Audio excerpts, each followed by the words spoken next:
Bonjour et bienvenue dans Rideau Rouge, votre rendez-vous culturel hors des sentiers battus. Je suis Alex, metteur en scène et fondateur du Bazar Culturel. Après avoir été 7 ans directeur de compagnie, j'ai monté un centre d'animation itinérant pour démocratiser l'accès à la culture et encourager les pratiques artistiques populaires. Dans ce podcast, je pars chaque semaine à la rencontre de personnalités, libres penseurs ou collectifs qui contribuent par leurs actions au partage des savoirs et des expériences. Alors si vous êtes à la recherche d'une parole engagée, montez vite à bord car le départ est imminent. Bonjour à tous et bienvenue dans le 53e épisode de Rideau Rouge. J'espère que vous avez la forme et que vous êtes motivés pour cette nouvelle semaine qui démarre, car l'entretien de ce matin va envoyer du pâté. Mon invité, vous le connaissez sûrement parce que vous avez vu sa dégaine ou entendu une de ses chansons quelque part. Une tête de clown, un pull trop petit qui laisse dépasser un ventre proéminent, et surtout une guitare au bout des doigts. Je parle, bien entendu, de Didier Super. Se définissant lui-même comme un chanteur pré-apocalyptique à l'engagement douteux et au mauvais goût certain, Didier Super a le don de se moquer de tout et de tout le monde. Mais ça passe. Dans ses chansons, il livre la vision qu'il a du monde au travers de ses lunettes sales, avec beaucoup d'humour, beaucoup d'ironie, mais surtout sans aucune langue de bois. Bref, là où il passe, Didier Super ne laisse personne indifférent. Salut Didier, comment ça va ? Ouais, ça va. Attends, je clique sur un truc, c'est bon. On peut se parler. Bonjour. Salut, c'est cool de te recevoir ici, ça fait plaisir. Ouais, je me rends pas compte. Je suis pas à ta place. Eh ben écoute, tu vas vite te rendre compte. Alors, je vais te prendre une petite question au hasard. Oh bah tiens, c'est parfait pour toi ça. Je raconte la plus grosse gaffe que j'ai faite. Il faut que je raconte la plus grosse gaffe que j'ai faite. C'est ça. Mais j'en ai fait, mais tellement. Qu'est-ce que j'ai pu faire la plus grosse, dernièrement, c'est d'avoir foncé dans le public avec une tronçonneuse allumée. Bon, elle est débrayée, mais ça, les gens ne le savent pas. C'est ça la magie du théâtre. Et j'ai foncé droit sur visiblement une nana qui était allée voir Eagles of Death Metal au Bataclan en 2015. Et du coup, j'ai pas réussi à la garder jusqu'au bout. Ah ouais, merde, c'est con ça. Je l'ai vu en plus ton spectacle avec la tronçonneuse, mais c'était il y a un petit moment. Ouais, on sait à quoi Ouais, s'attendre en général. ouais, mais tu sais, ces gens-là devraient avoir un badge. Allez-y, cool. J'étais au Bataclan et comme ça, tac, au lieu de foncer droit sur elle, je serais allé sur les gosses à côté. Ça aurait été limite moins pire. Voilà. Je peux pas être Ah fier ouais. de tout ce qu'on fait non plus. Ouais. Putain. Ouais. Bon, du coup, t'as arrêté le spectacle. Il s'est passé quoi ? Elle est sortie Oh, les parties chialer, hein. Ouais. Quelque part, c'est jamais une mauvaise chose de chialer. Il y en a qui disent que ça éloigne les cancers. Mais bon, voilà, c'est pas de la science, hein, que de dire ça. Bon, alors dis-nous, Didier, est-ce que la BD qui parle de toi, elle dit la vérité ? Elle donne en tout cas une vision de la vérité qui est la mienne. Voilà. T'as besoin de savoir ça? Non, mais j'avais envie de te poser la question. En fait, j'avais envie de te demander qu'est-ce qui t'a amené à faire de la musique, mais de manière un petit peu détournée, voilà. Donc, j'ai vu cette BD sur ton site, je l'ai trouvée rigolote. J'ai pas tout lu, mais voilà, je l'ai trouvé Moi non un peu plus. chouette. Moi non plus. J'ai pas tout lu. Voilà, je la trouvais un peu de mauvais goût au niveau des couleurs. Il y a que les textes qui sont pas trop mal écrits. Voilà. C'est toi qui les as fait? Ah oui, oui, oui. Bah oui, oui. Mais pas les dessins. Non, non, les dessins, c'est vraiment de mauvais goût. Mais bon, j'avais pas d'autres dessinateurs sous la main. Voilà. Qu'est-ce qui t'intéresse, toi? C'est de faire marrer les gens, c'est d'éveiller les consciences, c'est de faire chier les bobos, c'est quoi qui te pousse? C'est compliqué de savoir, hein. C'est une envie. Qu'est-ce qui fait que j'ai envie? Ça, j'en sais rien. Qu'est-ce qui fait que nous, les hommes, on est toujours attirés par les connasses? Rien. On a envie d'y aller, c'est tout. C'est sûr que le fait de savoir que tel ou tel propos va faire chier telle ou telle catégorie n'est absolument pas un frein au moteur créatif. Loin de là. Et voilà. Bah, ce qui est quand même énorme avec toi, c'est qu'en fait, les gens dont enfin, tu te payes ouvertement leur gueule, mais c'est ton public, en fait. La, la plupart de ces gens-là sont dans ton public et ça les fait marrer et ils se marrent de ce que tu leur dis, mais ils viennent quand même et ça, c'est énorme, quoi. Ben, c'est toute la différence entre se moquer et se moquer avec amour. Et le fait, je pense, d'interpréter un personnage qui est pire que la dernière des crevures que je vais avoir dans le public fait que le propos devient tolérable. Ce qui ne veut pas dire que ça marche à chaque fois. Oui. Ouais, il y a des fois où tu as fait vraiment un bid ou où t'étais pas au bon endroit. Euh, bah, Aujourd'hui, ce qui est manifeste, c'est quand je vais jouer devant un public qui a payé sa place, donc qui sait ce qu'il va voir. Je m'attends quand même à un certain type de réaction. Quand je joue, par exemple, pour une mairie, ça va être un concert ou un spectacle gratuit offert aux habitants, ou tu vois, ou un festival de rue. Bon, ben, je vais forcément déjà avoir un public qui sera moins concerné, avec qui il faudra un petit peu plus marcher sur des œufs pour les emmener. Et comme disent les témoins de Jéhovah, je vais pas pouvoir emmener tout le monde.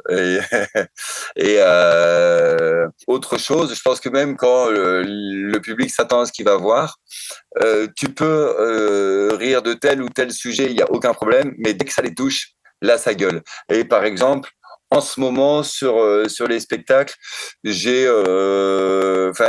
tourne beaucoup à un spectacle sur format groupe de rock. Donc, c'est un spectacle de rock. Ça reste théâtral, mais quand même avec de la musique. Et sur ce spectacle-là, particulièrement où je joue avec 3 filles, 3 choristes femelles, dont une qui m'appartient, qui est ma propriété. Hein, j'ai une ou deux féministes par date qui vient essayer de déranger le spectacle. Là, samedi dernier à 7, ouais, c'était assez mouvementé, on va dire. C'était un petit peu compliqué.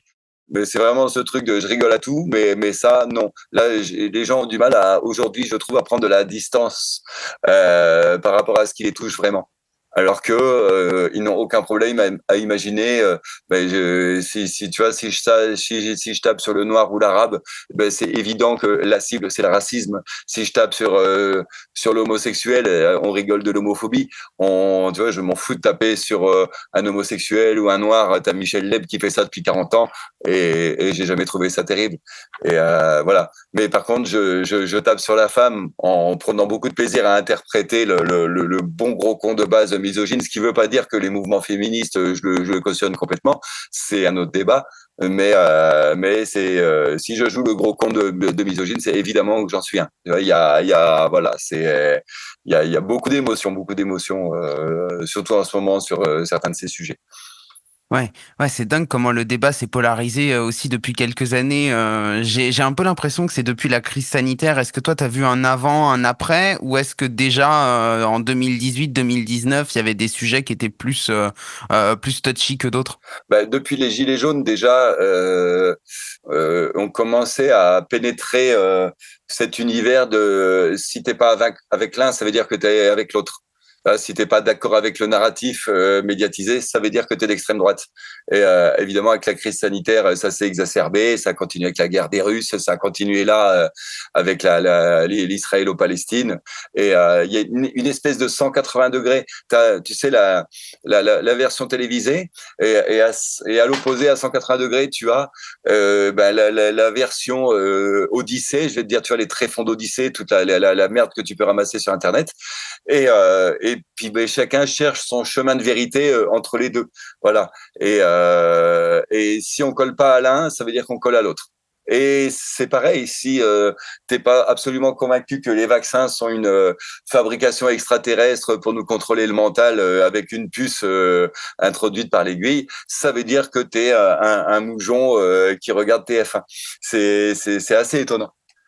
Ouais, en fait, il y a plus de débat possible nulle part, et ça en fait, on le constate à tous les niveaux de la société. Alors, il y a quand même un aspect qui est intéressant, c'est que humainement, quand tu parles, quand tu essayes de parler avec les gens, peut-être un par un, t'arrives encore à discuter, mais en fait, il y a un phénomène qui est de l'ordre du collectif, quoi. J'ai l'impression que dès qu'on est en collectif avec des personnes qui pensent à peu près comme nous, il y a un truc où les gens se laissent aller, effectivement, à catégoriser les autres et à mettre les gens dans des cases, en fait. Ouais, ouais, et on est très vite suspecté. Là, il y a beaucoup de mots qui allument qui allument le robot dans la tête des gens. Et mais moi, ça me passionne. Hein. Il y a pas longtemps, j'étais au resto avec mon papa, on refaisait le monde, et il y a un couple de vieux derrière nous qui commence à s'incruster dans la discussion. pour, euh, pour nous dire qu'on avait oublié de parler des Arabes et que quand même le vrai problème c'était ça. et, euh, et alors qu'on n'était absolument pas dans ce genre d'échange, surtout avec mon papa qui est un profond humaniste. Et bon, on a coupé court, voilà, on ne s'est pas fâché avec eux, voilà, on les a regardés comme les pauvres cons qu'ils étaient, mais d'abord des pauvres. Est-ce que tu avais déjà une conscience politique avant de commencer à chanter ou est-ce que tu as commencé à chanter et après tu t'es politisé? Est-ce que je suis politisé? J'en sais rien. Elle se développe forcément. Alors, est-ce qu'elle s'est développée en pratiquant le métier, cette conscience politique, ou simplement est-ce qu'elle fleurit avec l'âge? Je sais pas te dire, mais c'est sûr que à 20 ans, je me suis retrouvé à devoir choisir des études et on me proposait de m'axer vers des études liées à la vente et parce que je parle facilement. À 20 ans où j'en avais strictement rien à foutre de rien, je me disais quand même, ce serait dommage que je me retrouve à me retrouver dans un domaine qui est ce que j'exècre le plus, quoi. Je savais pas pourquoi j'exécrais ça, mais effectivement, je me sentais absolument pas concerné par ce métier qui mélangeait salaire et bonheur. Tout à l'heure, je te posais la question par rapport à ta bande dessinée, parce que dans le démarrage de cette BD, enfin, ça nous raconte, la BD nous raconte comment tu as été d'abord dans un groupe, et puis après tu t'es mis tout seul, parce qu'en fait, dans le groupe, bah, il n'y avait pas forcément le temps de jouer. Comment dans ta famille, ça a été, surtout avec ta maman, ça a été un petit peu compliqué au début. Est-ce que tout ça, c'est du coup des choses que t'as vécu, ce démarrage-là, un petit peu enfin voilà, les salles un peu vides devant lesquelles tu as joué et tout ça. En fait, ça s'est passé assez facilement. Ce qui veut pas dire que ce qui se passe dans la BD est faux, mais j'ai commencé en partant sur les plages avec des copains faire du spectacle de rue sur des BMX. Voilà, on a commencé en mélangeant le théâtre et le BMX. Et parallèlement à ça, j'avais toujours une guitare avec moi. J'avais un groupe où je m'étais mis à devenir guitariste-chanteur du groupe.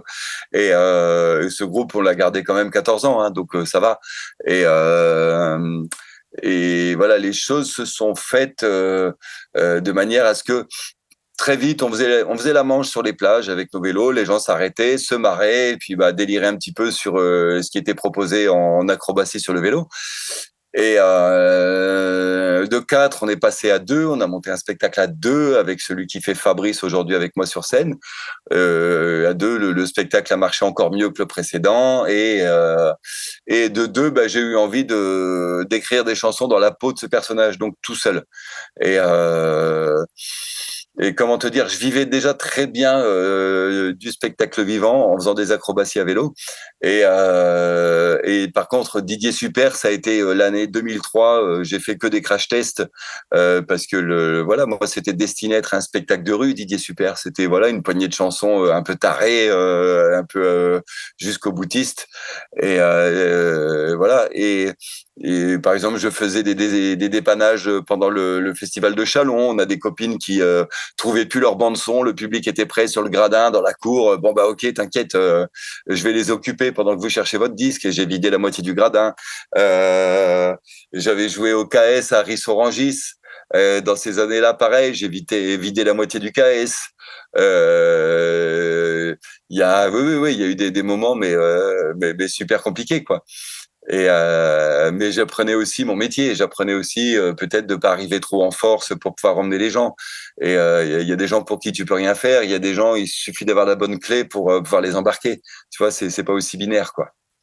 Ouais, mais c'est un équilibre de dingue à trouver, justement, ce côté où en même temps tu essaies d'embarquer les gens et en même temps tu joues avec eux, tu rigoles avec eux. Enfin, ça doit être, pour toi, ça a dû te demander un travail aussi assez fou. Je pense pas qu'on se rende compte quand on n'est pas dans le spectacle du nombre d'heures que tu as dû passer aussi à essayer de trouver justement l'équilibre, quoi. Ça se fait instinctivement. C'est pas quelque chose qui se met sur le papier. J'écris beaucoup. Tout ce que je joue quasiment est écrit. Il y a très peu d'impro dans les spectacles que je peux faire, même si je fais tout pour que ça ait l'air pas répété. Tout ce bordel-là est assez millimétré. Ce rapport au public, il se fait assez simplement. C'est commence gentil, ça sert à rien de bourriner, quoi. Mais par contre, ça demande un travail. C'est vraiment lutter contre des réflexes d'autodéfense. C'est-à-dire que tu peux avoir un public énervé, joyeux, et qui donne envie d'aller leur mettre un gros coup de boule d'entrée de jeu. Et non, non, non, faut commencer gentil, très, très gentil. Et voilà, c'est comment amadouer le public. C'est la base du théâtre de rue, hein. C'est comme ça qu'on fait un cercle. C'est en se faisant aimer le plus vite possible. C'est plus forcément ce qu'on apprend aujourd'hui d'ailleurs dans les écoles d'art, d'artistes de spectacle vivant. Mais c'est un autre débat. Ouais, bah de toute façon, dans les écoles d'art, j'ai l'impression qu'on nous apprend très peu le théâtre de rue, quoi. Le peu qu'on nous apprend du théâtre de rue, en fait, c'est du théâtre dans la rue, mais c'est pas du théâtre de rue. Quand tu vois des créas qui sont faites par des gens qui sortent d'école et qui se font dans la rue, en fait, ils vont te reproduire une scène, ils vont avec un espace pour les acteurs, un espace pour le public, mais il y a très peu d'interaction entre les deux. Enfin, tu vois d'emblée que c'est pas fait pour ça, en fait. Ben, si on observe la gueule du public, le public, surtout en art de rue aujourd'hui, c'est le socialiste de 60 ans, grisonnant, qui vient avec son petit fauteuil parce qu'à son âge, il peut plus se lever comme avant en ayant été assis une heure par terre. Et effectivement, ce public-là vient en espérant se faire bousculer, mais dès qu'il se fait bousculer, il gueule. Et je regarde d'un assez mauvais œil, tu sais, cette école de rue qui est à Marseille, qui s'appelle la Féart, où j'ai l'impression que après c'est vraiment un préjugé, mais basé quand même sur quelques rapports. J'ai l'impression qu'on fait croire à ces gamins qu'ils sont un peu le renouveau du théâtre de rue, qui sont un peu l'élite, qui sont un peu voilà, que c'est eux qui vont renouveler la matière. Sauf que pour renouveler une matière, ben faut déjà maîtriser la base. Je trouve que le cours numéro 1 que tu apprendras jamais dans cette école de Marseille, c'est faire un cercle. Et ce qui nous donne aujourd'hui des programmateurs, des directeurs de festivals institutionnels qui nient complètement les buskers, les manchards qui étaient là dans les années 70-80, qui ont mis en place le fauteuil sur lequel ils sont confortablement assis aujourd'hui. C'est assez paradoxal, mais tellement humain. Mais justement, des festivals comme Aurillac, là où je t'ai connu, j'ai l'impression que ça s'est institutionnalisé au fil des années, mais un truc de dingue. Ne serait-ce que quand ils ont commencé à mettre des barrières à l'entrée de la ville, tu sentais que tout de suite on avait changé de politique, quoi. Disons que ça, c'est autre chose. Les barrières, c'est plus des volontés préfectorales. Aurillac, ça reste quand même le festival qui accepte tout le monde. Ce qui veut dire que tu vas avoir ces spectacles chiants, mais à la mode, qui vont se faire programmer par les scènes nationales d'art de rue, les CNAREP. CNAREP, on dit art de rue, mais espace public, parce qu'on n'a plus le droit de dire art de rue, c'est sale.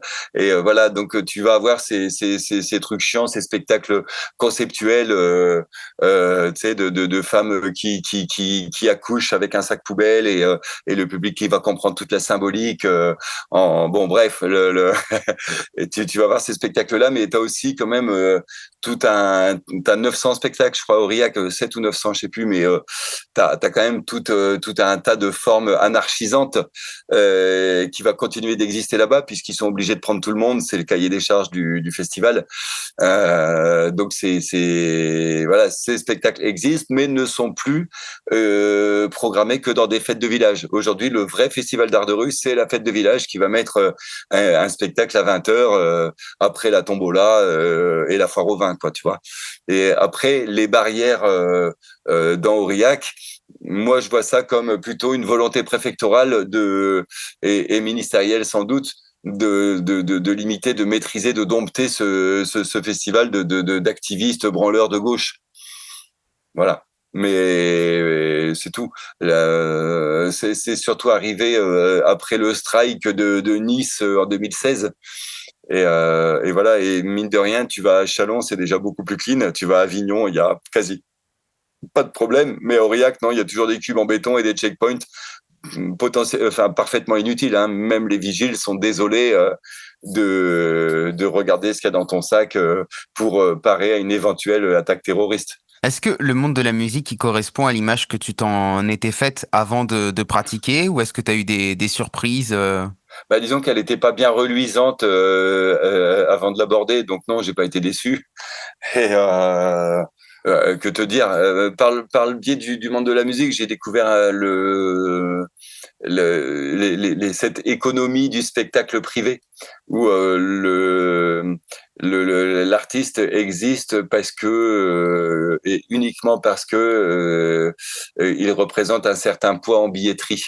C'est-à-dire qu'en musique, il peut y avoir vraiment des programmateurs de spectacles, de concerts qui vont pas voir et qui ne verront peut-être même pas le jour même ta proposition scénique. Tout ce qu'ils savent, c'est grosso modo le nombre de vues que tu fais, le nombre de disques que tu as vendus, et à partir de là, ils en déduisent si oui ou non tu es digne de leur salle ou pas. C'est assez étonnant. Qu'est-ce qu'on peut dire d'autre par rapport à ça? Ouais, le fonctionnement album tourné et voilà cette mécanique là dans laquelle finalement le concert est un gadget, un produit dérivé de l'album qui est au centre de l'économie du disque. Bon, évidemment, c'était en 2005. Aujourd'hui, ça a changé puisque le physique n'existe pratiquement plus, quoi. Mais je pense que ce monde-là ne s'est pas encore complètement renouvelé, quoi. Ils sont dans une espèce de position bâtarde entre le monde du disque physique et le monde du numérique, avec des maisons de disques qui essayent d'être à 360 degrés, de récupérer les spectacles, de récupérer le merchandising, les éditions et tout ça, quoi. Ce qui évidemment croque la place d'autres parasites qui en vivaient à l'époque et qui s'en sont fait chasser. Voilà, je parle trop vite. Non, non, mais non, c'est très bien. Pour revenir juste sur les concerts, parce que c'est intéressant quand tu dis que les gens qui te programment, en fait, ce qui les intéresse, enfin, qui te programment toi et d'autres, hein, mais en tout cas, ce qui les intéresse, c'est l'argent qu'ils vont se faire. Est-ce que, d'après toi, ça va au point qu'ils pourraient programmer des spectacles complètement subversifs si ces spectacles vont faire venir du public, ou est-ce que quand même il y a une frontière à pas dépasser? Alors, avec moi, je sais pas si les gens vont se faire d'argent, ils savent qu'ils vont pas en perdre. Et c'est une raison suffisante à ce que je tourne beaucoup. Voilà, donc ça, c'est une chose. Et la question que tu poses, elle est juste. Oui, effectivement, peu importe le spectacle, même si c'est subversif, c'est pas grave. C'est pas grave. On peut programmer quand même. Après, voilà, je te parle vraiment d'une époque 2005-2008. Aujourd'hui, ça a encore un petit peu changé parce qu'on a un réseau institutionnel de salles de concert qu'on appelle les SMAC, où les directeurs, souvent sont des mâles, hein, les directeurs de SMAC sont souvent des rockers en chemise, c'est-à-dire des anciens punks devenus raisonnables. J'allais dire à l'instar de Cohn-Bendit, mais bon, lui, c'est encore autre chose. Et à l'image d'un directeur de théâtre, un directeur de SMAC peut émettre aussi un certain malaise par rapport aux élus qui sont au-dessus de lui, qui financent sa saison. Et donc la simple économie de la billetterie suffit plus forcément à pénétrer n'importe quelle salle. Et il faut quand même une certaine patte blanche vis-à-vis du politique. Et je t'avoue que comme je ne vais jamais dans les scènes nationales, je vais de moins en moins, voire quasiment plus dans des SMAC aujourd'hui. Ouais, donc toi, les lieux qui font appel à toi, c'est vraiment des lieux 100% privés où il n'y a pas du tout de lien avec les institutions, ou en tout cas où il y en a très peu, quoi. Ouais, très très peu, c'est ça. En général, c'est une association dans une salle des fêtes. Et que ce soit avec du rock ou avec du théâtre. C'est une salle des fêtes, une scène et on met des chaises et puis ça joue. Ceci dit, l'ambiance est souvent beaucoup plus agréable dans le milieu associatif. Ouais.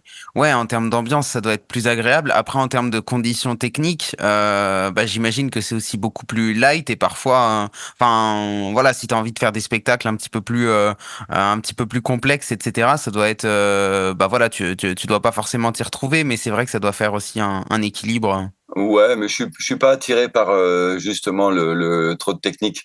Là, le tout dernier spectacle que j'ai créé pour partir avec ma meuf bosser avec dans les îles, on a fait tout un travail. Bon, bref, en d'éducation populaire en milieu carcéral ou en ou avec des chômeurs du fin fond de la tribu kanak. Enfin, on a pas mal bossé et comment te dire, l'aspect technique, il est minimaliste puisqu'on ne demande rien. Voilà. Et ça m'attire davantage. Donc, il n'y a pas de frustration. Ouais. Mais c'est cool ce que tu dis parce que ça veut dire que pour des gens qui se lancent et j'en fais un petit peu partie, tu vois, c'est bien de savoir qu'en fait, même si tu as des propos qui sortent un petit peu du cadre et qui sortent de ce qu'on attend aujourd'hui dans notre société bien pensante, et ben en travaillant directement avec le public en fait, sans avoir d'intermédiaires que vont être les programmateurs, que vont être les producteurs, et ben en fait tu peux t'en sortir. C'est peut-être plus long de se faire connaître. Toi, ça fait une dizaine d'années que t'es là-dedans, mais ouais, je pense que ça prend du temps. Mais du coup, ça veut dire que c'est jouable et c'est peut-être aussi. Enfin, moi, tu vois, là, je le vois aussi comme un message d'espoir déjà pour moi et puis bah pour toutes les personnes aussi qui nous écoutent et qui se demandent comment faire quoi. Ouais, ben, oui, oui, ça reste complètement jouable, mais effectivement, c'est plus long. C'est du circuit court, mais c'est plus long. Mais t'as l'impression qu'aujourd'hui, enfin, le métier, enfin, tel que je l'ai aimé à la fin des années 90, il est, si tu veux, il était dans les salles de rock, il a sans doute été dans les salles de théâtre dans les années 70. Il a été dans l'espace public, dans la rue, dans les années 90, début 2000. On peut pas empêcher les plaques tectoniques de bouger et on peut pas empêcher cette petite astuce que certains appelleraient le rock and roll de voyager. Et je pense qu'aujourd'hui, il est peut-être un petit peu paumé, mais on le trouve dans les granges et dans les salles des fêtes et dans les fêtes de village et dans la Cambrousse en fait, dans la Cambrousse. Ouais. Bah moi, j'y vis en milieu rural, tu vois, et c'est vraiment hyper particulier le milieu rural parce qu'à la fois, bah, t'as beaucoup de bourgeois en fait qui ont leur maison de campagne et qui du coup s'en foutent de ce qui s'y passe. En même temps, t'as des gens aussi qui vivent ici, enfin mais en fait, le milieu rural, c'est là où je veux en venir. C'est quand même, contrairement aux cités, aux QPV, machin. Enfin, c'est des lieux qui sont en fait hyper laissés à l'abandon, quoi. Tout le monde s'en fiche et il y a pas de vraies propositions culturelles. Donc ça, c'est encore intéressant. Contrairement à tous les autres types de lieux un peu alternatifs sur lesquels le pouvoir a aujourd'hui pris la main. Tu vois, je pense aux tiers-lieux. De base, les tiers-lieux, c'est un truc qui a été fait aussi un peu par les gauchos anarchistes qui avaient envie d'espace pour s'exprimer. Aujourd'hui, des tiers-lieux, c'est des espaces de coworking. Et en fait, ça, en milieu rural, il n'y a pas trop encore. En milieu Ouais, ouais. rural, tu as encore ces espaces de liberté, justement, avec des petites assos, hein. Mais à chaque fois que la politique, quelque touche quoi que ce soit, elle le transforme en merde. Et dans le milieu du spectacle, dans le culturel, c'est tellement flagrant. C'est tellement flagrant. Tu vois, là, cette année, j'interviens 2, 3 fois à la scène nationale de Calais. Je sais pas si ça te parle. Pédouzil, c'est la seule scène nationale dans laquelle je mets les pieds. Ok, c'est un mec qui vient de la MJC. C'est un mec qui vient de l'éducation populaire. Tu vois, tu lui dis Franck Lepage, ça s'allume, ça lui parle. Et et ce mec-là a une vocation qui s'est fixée. Je pensais que c'était d'ailleurs la mission d'une scène nationale et que ça faisait plutôt chier les directeurs. C'était de s'ouvrir sur l'environnement, c'était d'amener les pauvres au théâtre. Je sais pas si tu as déjà vu les 6 heures sur l'acculturation de Franck Lepage, tu vois, qu'au moins on nous donne l'illusion d'amener les pauvres au spectacle.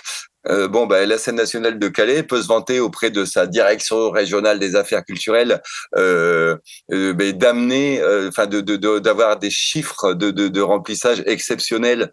C'est-à-dire que les gens, les Calaisiens viennent, ils font des places à 3 balles, 5 balles, 7 balles. Les gens viennent, la programmation intéresse le bas peuple et la DRAC, grosso modo, leur fait bien comprendre que c'est pas leur mission. On s'en fout qu'il y ait des pauvres au théâtre. Vous êtes là pour cultiver les riches, pour tirer vers le haut les riches.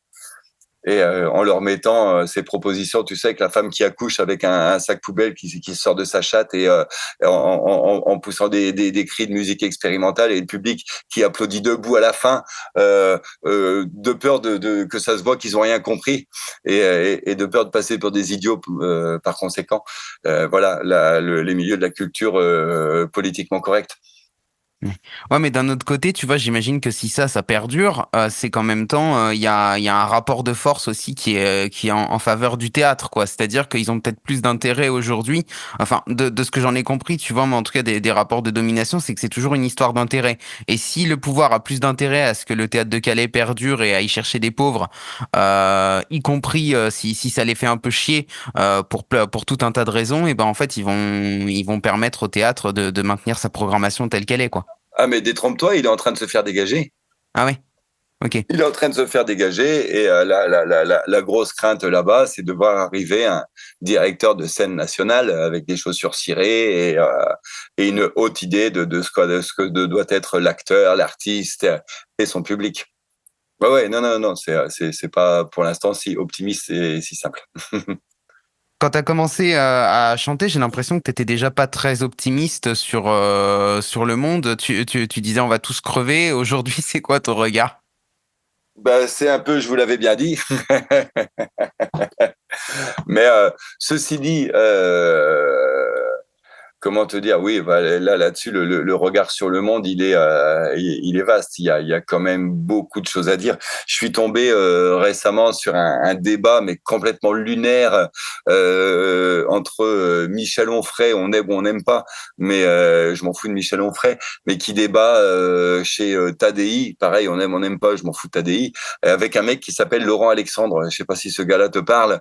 Ouais, ouais, ouais, je vois qui c'est. Et ce gars-là, un médecin neurochirurgien qui a créé Doctissimo, j'ai vu dans Thinkerview plusieurs fois.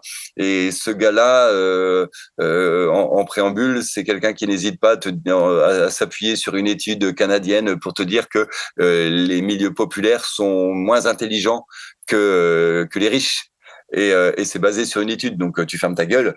Et ce gars-là débat avec Onfray pour dire que l'homme 1.0 est mort. Et j'essaie de l'imiter. L'homme 1.0 est mort. Et Onfray ne dit pas le contraire. Il dit juste, ouais, ouais, mais toi, tu t'en réjouis, moi, je m'en désole. Et c'est-à-dire que là, on part dans un truc qui est complètement délirant de transhumanisme, d'être humain augmenté, parce que l'être humain, hein, l'homme 1.0, c'est nous. Et ces gens-là voient arriver ChatGPT comme une révolution de l'humanité sur laquelle, enfin grâce à cause de laquelle une partie d'entre nous vont rester sur le carreau puisque complètement dépassés par la machine. C'est pas un fait nouveau. Hein. Au XVIIIe siècle, les premières machines dans les filatures mettaient sur le carreau des ouvriers de la même manière. Mais voilà, il y a quand même ce déballage de transhumanisme et de vision de l'intelligence aussi brillante que crétine qui se dessine. Voilà, moi je trouve ça passionnant. Passionnant, extrêmement flippant. T'as quand même une poignée de connards aujourd'hui qui effectivement investissent dans le transhumanisme et qui n'ont aucun scrupule à laisser les trois quarts des gens sur le carreau. Ces mêmes gens s'approprient le boire, le manger. Ils ont déjà notre travail depuis super longtemps. Si on veut des raisons de ne pas être optimiste, on peut en trouver un petit peu. Voilà. Là, ils monopolisent également la pensée puisqu'ils ont racheté les médias. Ouais, c'est intéressant. Mais tu vois, ce qui est vraiment navrant dans tout ça et dans ce que tu dis là, c'est que le fameux homme 1.0, c'est nous tous, y compris la plupart des gens qui voient dans l'intelligence artificielle un moyen de gagner du temps, de se sauver de je sais pas quoi. En fait, enfin, tous ces gens-là, on est rien, on est rien pour les super dominants qui eux veulent les profits rien que pour eux, tu vois. Enfin, en fait, on Ouais, fait tous partie de la même masse. ouais, mais tu t'en plains parce que tu fais pas partie de leur classe. On ferait pareil qu'eux. Mais ouais, disons que pour eux, faut arrêter de croire qu'on nous veut du mal. faut arrêter de croire qu'on nous veuille absolument du bien. Nous sommes une statistique. Je le vois comme ça, c'est ma façon de voir. Et voilà. Donc on n'est pas inexistant. Nous sommes une statistique. Ça me semble plausible. Et nous sommes un élevage de main-d'œuvre. Et aujourd'hui, peut-être la raréfaction des ressources fait que cet élevage de main-d'œuvre est finalement un petit peu trop conséquent par rapport aux besoins de l'industrie. Voilà, je me dis pourquoi pas. T'es un peu au courant enfin, ou en tout cas, est-ce que tu t'es renseigné un petit peu sur les théories malthusiennes, sur tout ce qui est réduction de population? Est-ce que c'est des choses qui te parlent ou est-ce que, au contraire, tu trouves ça bête? Ben, en fait, comment te dire, je vais certainement pas m'engouffrer là-dedans, en faire des axiomes mathématiques, à dire, tu vois, oui, les Gidstone de Géorgie, je sais que ces théories-là existent. Après, en faire des drapeaux de vérité, certainement pas. Mais en tout cas, je trouve que le pourquoi est-ce qu'il ferait ça se dessine de plus en plus, malheureusement. Alors, sur la page d'accueil de ton site, il y a écrit qu'il y a une question. Est-ce qu'on peut être à la fois un artiste et une vedette du show business? Pourquoi est-ce que tu as mis cette question? Qu'est-ce que ça raconte? Mais qu'un artiste et une vedette, c'est pas du tout la même chose. Un, un, un artiste, comme je le conçois personnellement, c'est juste le canal entre le cosmos et la plèbe, et les cons, enfin, le public, tu sais, tous ceux qui sont pas artistes et qui nous font ah ouais, j'adore. Et la vedette, c'est le même canal vis-à-vis du public, sauf que son moteur création, c'est l'industrie. Et à partir de là, ça fait pas forcément une créativité de la même qualité. Après, tu peux avoir des gens complètement sincères, dont la créativité naturelle est en parfaite adéquation avec les besoins de l'industrie. Voilà. Bah Mais justement, avec un système qui produit des individus normés, quasiment robotisés, est-ce que demain, il y aura pas, enfin, il y aura plus que des vedettes, en fait, enfin, qui produiront en croyant, en étant de bonne foi, mais en produisant ce que le système attend d'eux qu'ils produisent? c'est peut-être c'est peut-être quelque chose auquel il faut s'attendre. C'est peut-être même inclus dans un projet plus global. Et c'est peut-être effectivement des hologrammes d'intelligence artificielle qui créeront et qui donneront les concerts. En tout cas, il y a quelque chose que j'ai lu il y a pas longtemps, c'est que le milieu de la musique, vraiment les concerts, s'axe de plus en plus vers des scènes de plus en plus grandes pour des jauges de plus en plus énormes. C'est-à-dire que tout ce qui est les jauges moins de 1000, les festivals moins de 5000 ont tendance à disparaître, à galérer, au profit de concerts à 5, 10, 50, 200 000. Voilà, les gens ont tendance à se rassembler dans des stades de plus en plus énormes. Et voilà, il y a peut-être une trajectoire qui se dessine comme ça, qui est évidemment pas forcément souhaitable. Mais ce que je te dis, c'est que toi et moi, on finira dans des granges où on jouera dans des caves et on vivra moins confortablement que maintenant, mais on le fera quand même parce qu'on l'a toujours fait, ça a toujours existé et l'artiste au sens où on l'entend, tous n'ont pas chanté pour les Allemands et l'artistique a toujours existé, même sous la Stasi. Voilà. Et bon, peut-être qu'il faudra qu'on se trouve un vrai boulot à côté, je sais pas. Ouais, un vrai boulot, genre un boulot avec un costard cravate. Ouais, ou alors torcher des vieux. Là, je joue avec un batteur et il est en train de devenir intermittent. Il a plus besoin d'aller torcher les vieux, mais ça se trouve dans 2 ans, il doit y retourner. Ah, Ah, est-ce qu'il y a un sujet qu'on n'a pas abordé et que tu as envie qu'on aborde avant la fin de cet entretien? je sais pas. C'est toi qui poses les questions, hein. Bah, moi, j'ai quasiment fait le tour des questions. Si j'en ai peut-être une encore, est-ce que, est-ce que tu te définis comme un mec en colère par rapport au système ou pas? Ah, pas du tout. Pas du tout. En fait, si tu veux rire de la merde qu'il y a dans le monde, t'es obligé de passer cette étape qui est le choc émotionnel, la sidération.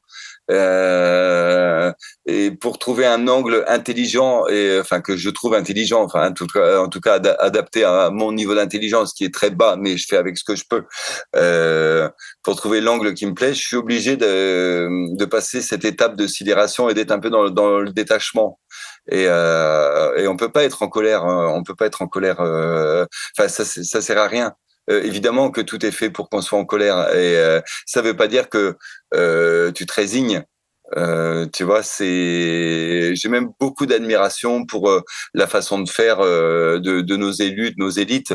Je suis pas en colère contre elles. Je suis admiratif de cette façon qu'ils ont de niquer le peuple morceau après morceau, quoi, de manière assez minutieuse.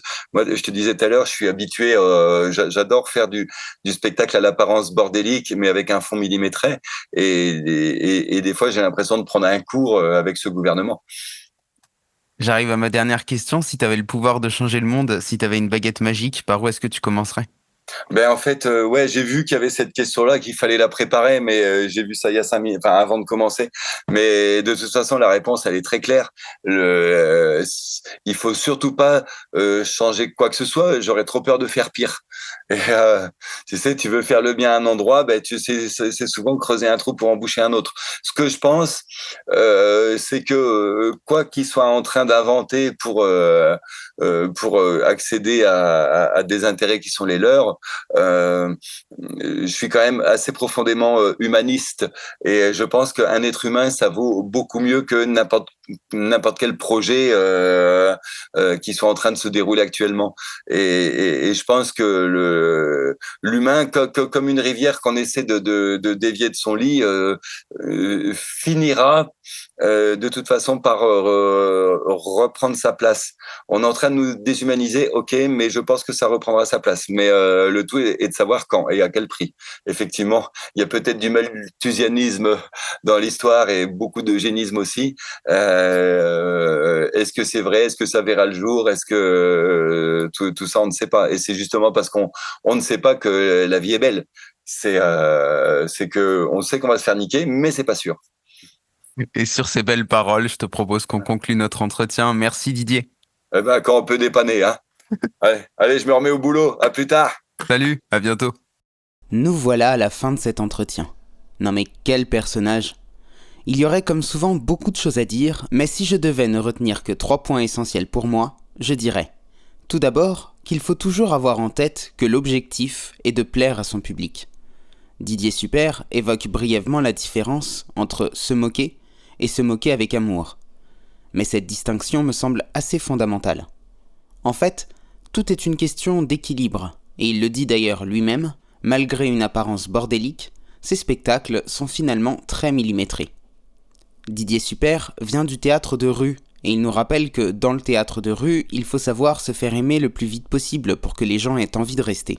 Et oui, contrairement à une salle de spectacle, la rue est un lieu de passage, d'où la nécessité de commencer gentil, de faire preuve de diplomatie vis-à-vis de son public. Cette expérience de la rue lui permet de doser, de trouver le juste milieu entre la moquerie et la flatterie, et c'est ce qui fait que sa relation au public fonctionne, et qu'il peut se servir de son personnage pour émettre une critique ou faire passer un message.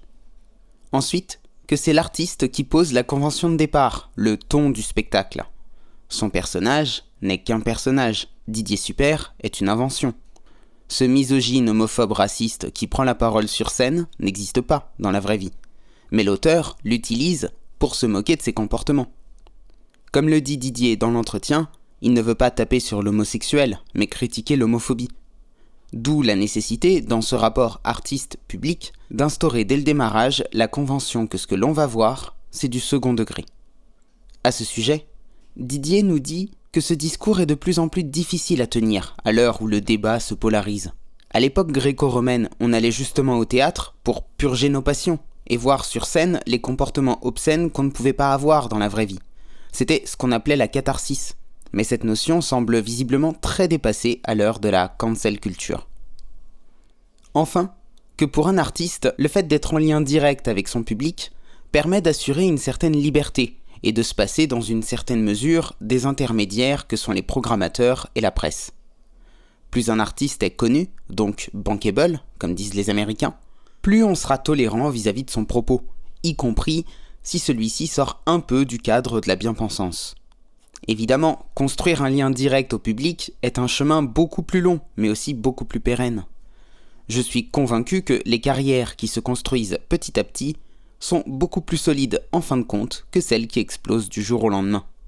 Didier Super nous invite également à aller jouer dans les endroits où personne ne veut aller, et notamment en ruralité. Dans les granges, les caves, et peut-être même chez les particuliers, dernier bastion de la résistance.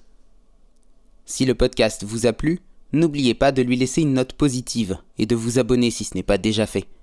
Et pour celles et ceux qui veulent aller plus loin, vous pouvez soutenir le Bazar culturel en adhérant à l'association. Le lien est en description, de même que toutes les informations relatives au travail de Didier Super. Merci d'avoir écouté cet épisode et à la semaine prochaine pour une nouvelle rencontre hors des sentiers battus.